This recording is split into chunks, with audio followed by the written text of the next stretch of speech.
If someone were to reconstruct that Thanksgiving from security footage, it would look unremarkable. Turkey passed clockwise.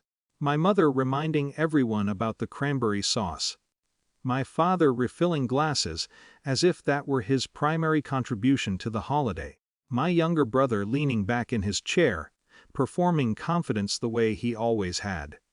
The comment didn't arrive as a bomb. It slipped in between bites of stuffing. We were talking about careers. Or rather, my brother was. His new startup, his new clients, his new vision. I work in compliance and risk management for a regional bank. I sign documents, I verify identities, I make sure things don't collapse. No one asks follow-up questions about that. He laughed at something I said, something mild, forgettable, and then he tilted his head and added, casually, honestly, if you disappeared from this world, no one would even notice. You're like background processing. My mother laughed first. My father followed. He's right, she said. Don't be so sensitive. He's joking. There's a specific kind of silence that happens when you finally understand your position in a room. It isn't shock. It isn't anger. It's recognition. I put my glass down carefully. The sound was louder than it needed to be. All right then, I said. No one registered the tone. They thought I was conceding. Or sulking. Or doing what I've always done, absorbing. The rest of dinner resumed its rhythm. My brother kept talking. My parents kept smiling at him like he was a solution to a problem no one could name. I left before dessert. Disappearing, it turns out, doesn't require drama. It requires subtraction. By 8 a.m. the next morning, my phone was off. I emailed my supervisor and requested 2 personal days, no explanation. I withdrew enough cash to function quietly. I booked a small room at a motel 40 minutes away, paid in advance, and placed my car in a long-term parking garage near the train station downtown. Then I waited. The first 6 hours were uneventful. My mother called once, I let it ring. My brother texted a meme. By early afternoon, my father called twice, then 3 times. By evening, my phone would have been vibrating constantly if it had been on. The shift didn't happen because they missed me. It happened because of paperwork. My father had minor surgery scheduled that Monday, routine, outpatient.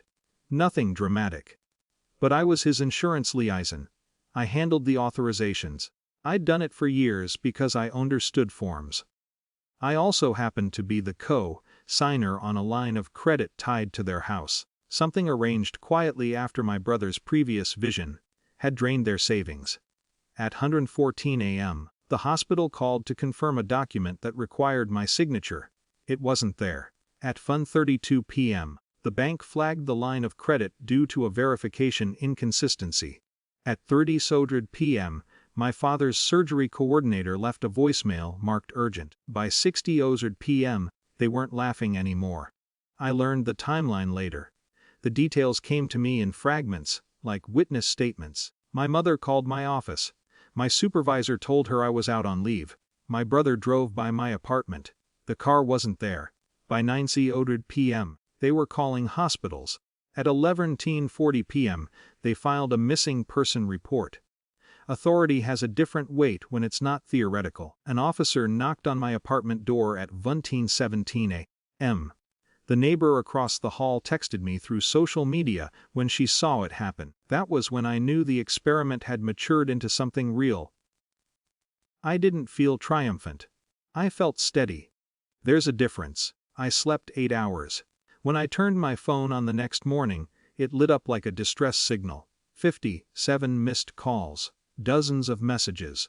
My brother's tone had shifted first. Where are you? Call me. This isn't funny. Dad needs you to sign something. Please. My mother's messages were softer. My father's were brief and increasingly formal. At 9:12 a.m., there was a voicemail from an unfamiliar number. This is Officer Ramirez. We're conducting a welfare check. Please contact the station. There it was. The unmistakable intervention. Not emotional panic, procedural concern. I waited another hour before calling my mother. She answered on the first ring. Her voice didn't sound like it had at Thanksgiving. Where are you? Seth, Why would you do this? She asked. Not angry. Not yet. Confused. Do what? Disappear. I thought about correcting her phrasing. I hadn't disappeared. I had stepped aside. You said no one would care. I reminded her gently. I wanted to verify that. There was a long silence. The kind that had lived inside me for years. This isn't a game, she said. I know. I told her I would handle the insurance authorization remotely. I logged into the portal from the motel desk and submitted the necessary forms. Within 30 minutes, the hospital confirmed receipt. The bank issue required a verification call. I made it. By noon, the immediate crisis was resolved. The machinery functioned again. I drove home that evening. No one shouted when I walked into my parents' house. The air felt like a room after smoke clears. My brother was at the table, hunched forward, elbows planted, phone face down.